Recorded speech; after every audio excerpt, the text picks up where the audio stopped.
Cricket खेलने के बाद अब सुबह हो चुकी थी। अहाना बोली, अब तुम निकलो यहां से, कभी भी कोई घर आ सकता है।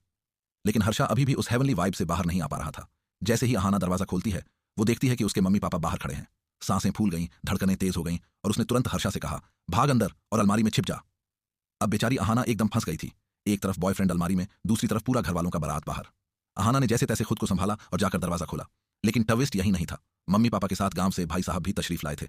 अब तो अहाना की हालत जैसे मिर्ची लगी हो पर आइसक्रीम खाना मना हो। इधर हर्षा अंदर अलमारी में ऐसे छिपा हुआ था जैसे सीबीएसई बोर्ड का आंसर लीक। अहाना सोचने लगी कि अब इसको घर से कैसे निकालूं बिना किसी को पता चले। जैसे ही मौका मिला, हर्षा अलमारी से निकलकर वॉशरूम की तरफ भागा। लेकिन किस्मत देखो, तभी अहाना की मम्मी भी वॉशरूम की तरफ चल दी। अब जो चक्कर घन चक्कर चालू हुआ। मम्मी बोली, ये गेट अंदर से लॉक कैसे है? अहाना तपाक से बोली, अरे मम्मी, मेरी फ्रेंड स्वाति अंदर है, उसने तैयार होना था। लेकिन इधर हर्षा का हाल ऐसा था जैसे उसके सर पर इनकम टैक्स की रेड पड़ गई हो। पसीना पसीना और ऊपर से टेंशन कि अब क्या होगा। मम्मी थोड़ी चालाक निकली। वो वहीं कुर्सी खींच के बैठ गई। चलो देखती हूँ ये स्वाति है कौन। अब अहाना ने फटाफट स्वाति को कॉल किया, तुरंत एक वॉइस रिकॉर्डिंग भेज दे जिसमें लगे कि तू वॉशरूम में है। स्वाति ने दोस्ती निभाते हुए तुरंत अपनी आवाज रिकॉर्ड करके भेज दी। हर्षा ने मोबाइल पर वो वॉइस मैसेज प्ले किया और मम्मी को सुना दिया। स्वाति की आवाज, थोड़ा टाइम लगेगा यार, बाल सुखाने दे पहले। ये सुनकर मम्मी की शक की सुई थोड़ी नीचे आई और उन्होंने थोड़ी राहत की सांस ली। और इस तरह हर्षा की जान बची, वरना उस दिन रोटी की जगह उसकी सिकाई होती।